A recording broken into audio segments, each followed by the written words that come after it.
I'm honored to be joined by Jed York, the principal owner of the 49ers. I almost stumbled there because it's a recent change. I stumbled earlier today. Right, exactly. He used to be the CEO. Now Al Guido is the CEO. Of course, Jed's family has owned the 49ers for years. We'll get into all that. First question I want to ask you, though, is we're here at Super Bowl week. I heard you say, I don't know, a week or two ago, that you lose money hosting the Super Bowl. The 49ers do. So my question to you is, why are you so eager to host the Super Bowl? We invest money. How about that? But the main thing is you want to make sure that your team takes care of its community. And when you look at this event, when you look at World Cup coming up, there will be about $1 billion of economic activity that happens in the Bay Area because of these two events.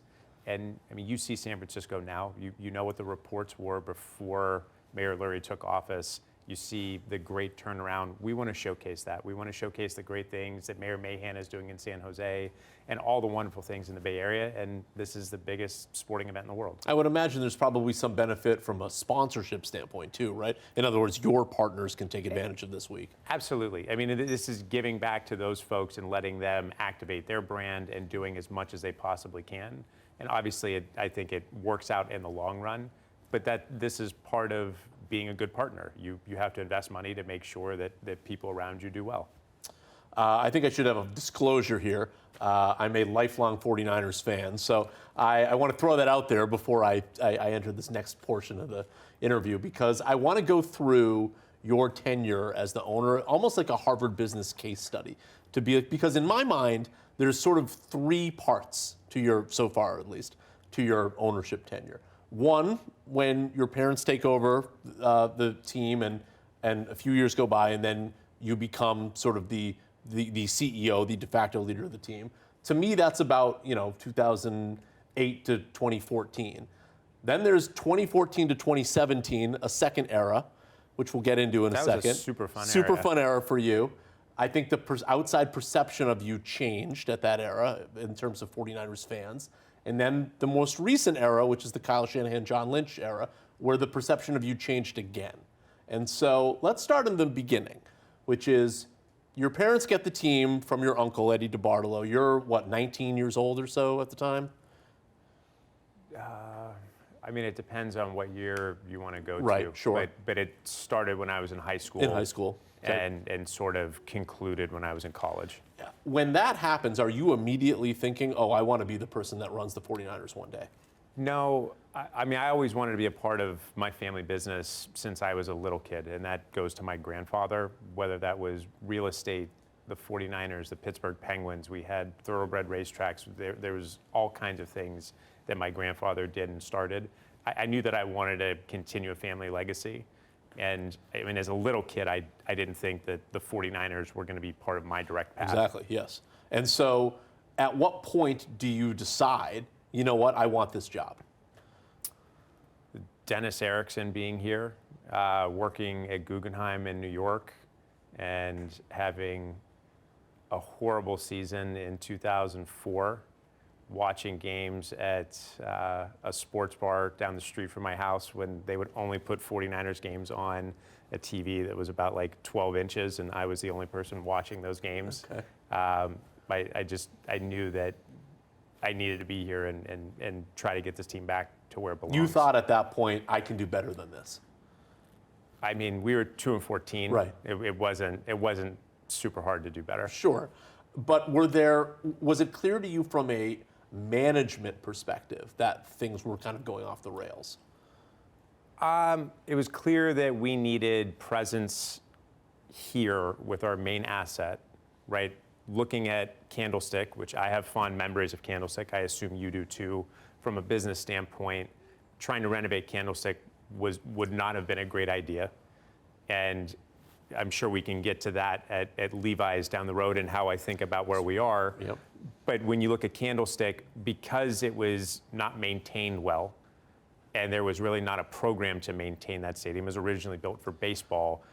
We had the oldest unrenovated stadium in the league, that a renovation really wasn't going to do anything. So you know that you needed to upgrade a main asset of the team in order to be competitive on and off the field. Okay, great. So let's go there right now, because I think that sort of defines the first chapter here, which is, because really as an owner, there's two ways I think you're judged, which is the team as a business and then the actual on the field product. And certainly from the outside looking in, it seems as though you are energized and judge yourself by both of those criteria. Is that fair to say? No, I care about what happens on the field. Off the field makes on the field better, right? Obviously, you want to do well in business. That is not my number one priority. My number one priority is to win. And the better you can be as a business, the easier it is to have the resources to put towards winning. So you jump in, you're the youngest owner in the league at that point, 29 years old or so. And are you thinking, how hands-on should I be at this stage? I mean, it was really a growth stage for us. So if you look at startups, right, when you're that, 60, 70 person organization, and you know everybody's name in the organization, which is what happened when I started in 2005.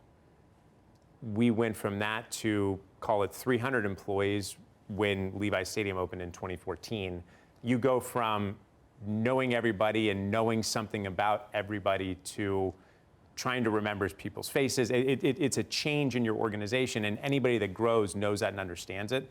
So it's a weird situation to be in. I wanted to be hands-on in a way of, where am I going to make the most impact?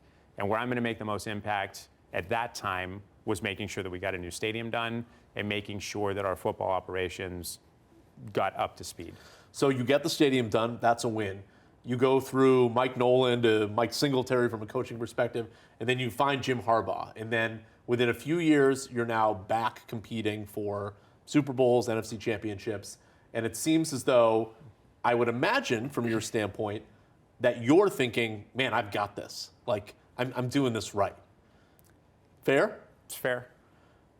Then 2014 happens, and you make a decision that you're going to keep general manager Trent Baalke and fire Jim Harbaugh. I look back, I saw you were asked this question in 2017. You sort of punted on it. But 9 years have gone by since then. How did I punt? What was my answer You then? said at the time, the question was asked, in hindsight, would you have made the same decision to keep Trent Baalke and fire Jim Harbaugh?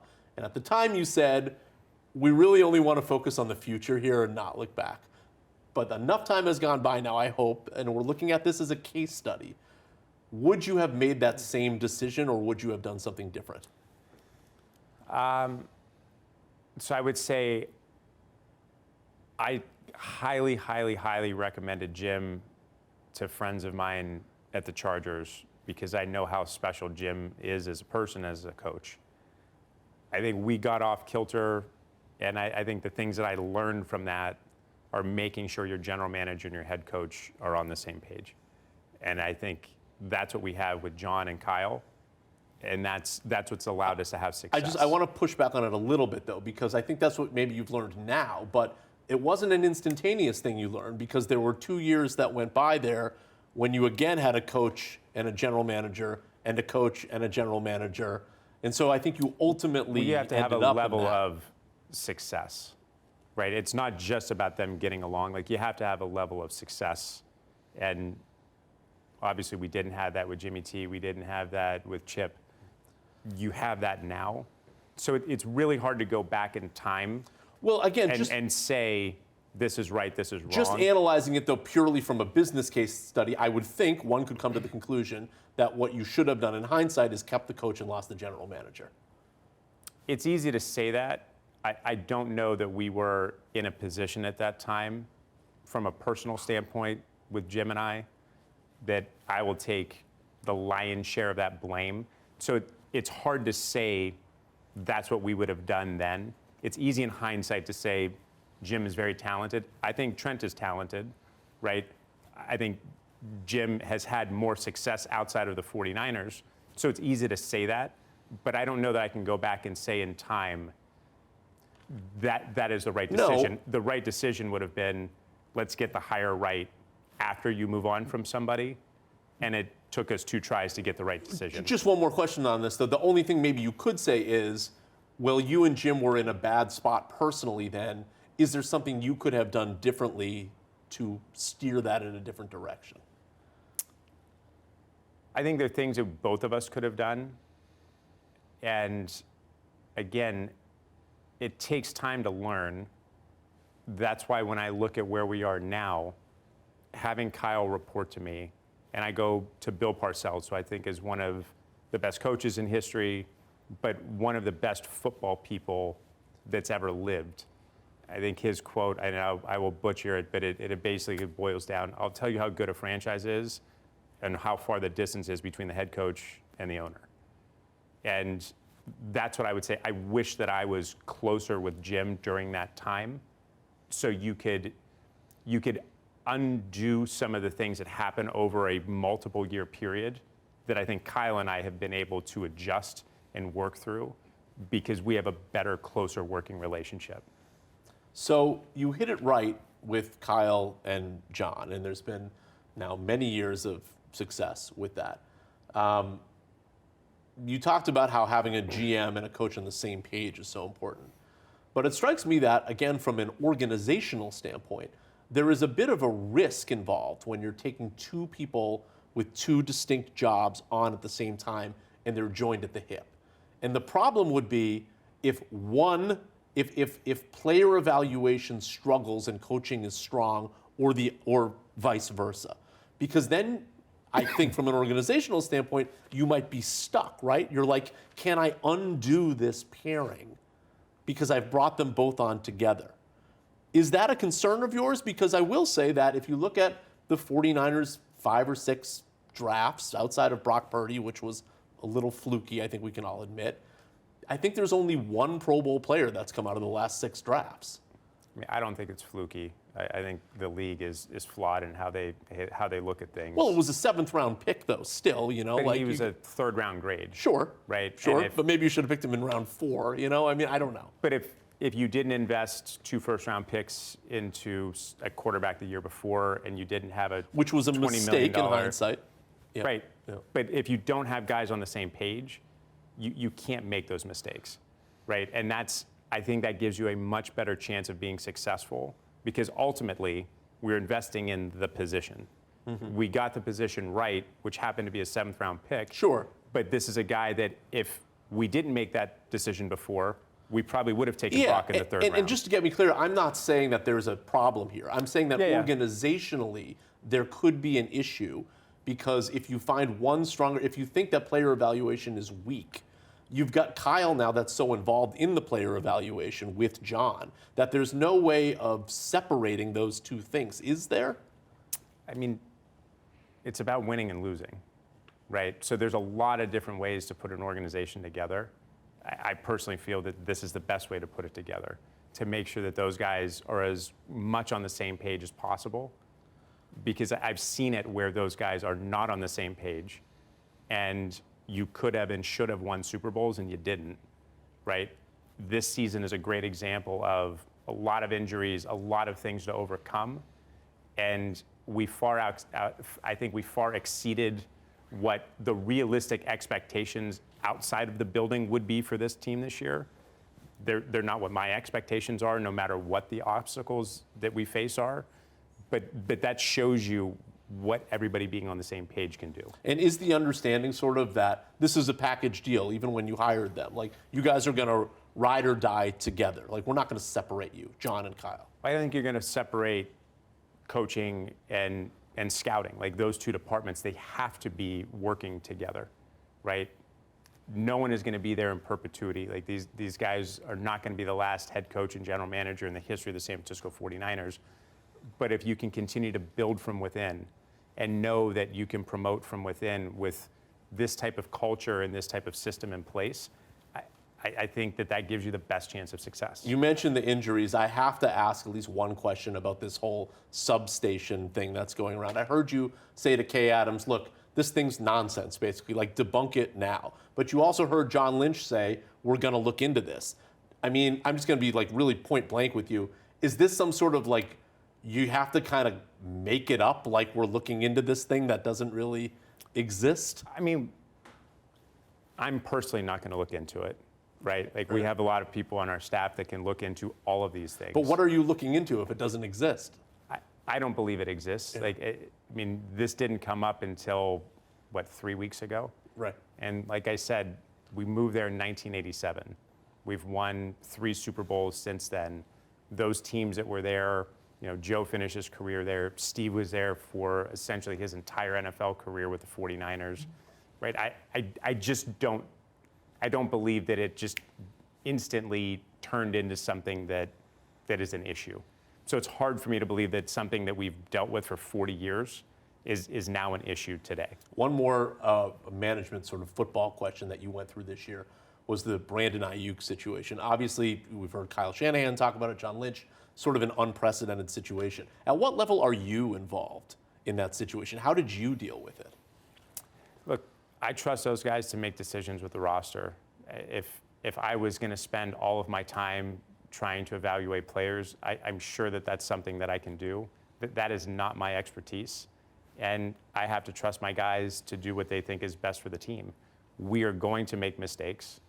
And I want to make sure that when we make mistakes, we understand why we made them and that we get better from those mistakes. Do you think you understand why this one went awry? I think I have a sense, but the facts just speak for themselves, right? When you pay somebody and they play, I don't know how many snaps he's played for us. He got injured last year, didn't come back.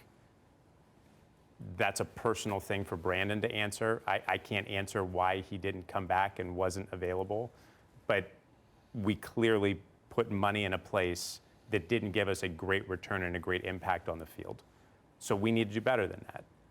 But that to me is not something that you say, well, you made a mistake here, so somebody's getting fired, right? We had a bad season last year. We made the playoffs this year. We had a good season for the things that took place. But you have to be in the playoffs. You have to be competing for championships. That's what I'm looking at. When you're looking at a portfolio, I don't care if you have one stock that is up 300%, if your portfolio is up 2%. I want the portfolio to be doing well, and that to me is how many wins do we have, and are we giving ourselves a chance to compete? That's what you're looking back to that point, you just said it, you were sort of surprised in many sense, I think all fans were, how successful the 49ers were this year. You have a core of players now.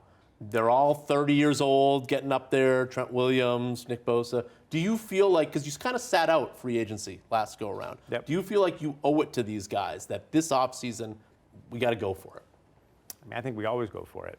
Well, from a free agency standpoint, last year was very different. Yeah, I mean, free agency, I don't know that's all that it's cracked up to be. If there's somebody that we think is an impact player, we'll add that person, right? Trent Williams was a 3rd or 4th round trade, right? Not a massive decision to go make that trade, but a massive impact to our team. I don't know what the haul of picks were that we traded for Christian, but we traded a lot of picks for Christian, right? When those types of things come up, we will do what we can to add impact players to our roster. We're always going to be evaluating free agency, but just spending money to spend money in free agency doesn't necessarily make your team better. You have to make sure that you find the right impact people that are going to make a real, true difference. I want to end this with your future ambitions as the owner. You now have 49ers Enterprise. The 49ers sit within that. You've invested in a Premier League soccer team, Leeds. Do you want to build this thing out where you own multiple sports franchises in multiple sports, a little empire? I don't know that that's how I'd put it. I mean, when I look at Leeds, I think Leeds is a lot like the 49ers were when I came in and sort of took over from that 08-09 period, president and then CEO in 2010. Leeds is such a proud franchise, has a great history. And I think we've been able to help polish that asset and get it back to where it belongs in the Premier League. There's still a long way to go with Leeds, right? And you look at Rangers, another team that has had an unbelievable history. We haven't competed as well as we would like in Scotland and outside of Scotland in European competitions. I think we're playing pretty well right now, but those are two teams that I think we can put at a different level. And that's where we want to invest. That's what we want to spend our time on. For me personally, I enjoy winning. Like, I enjoy seeing a franchise and a fan base get excited and get reinvigorated. And that's what you see and feel in Leeds and at Rangers. And those are the things that we look for. Last question. You decided to sell a minority stake in the team this year of 6.3%, I think. Is that the right number? Something like that. Why did you decide to do that? And why did you decide to sell it to families rather than private equity?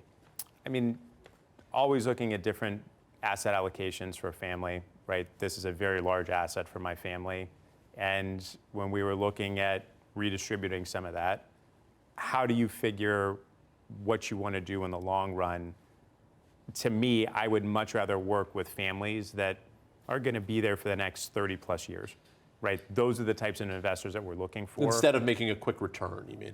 Right, Yeah. but I mean, like private equity, at some point they're trying to sell. We have a lot of friends in the private equity space. There's a lot of things that we're looking at with the groups that are looking at investing in sports teams.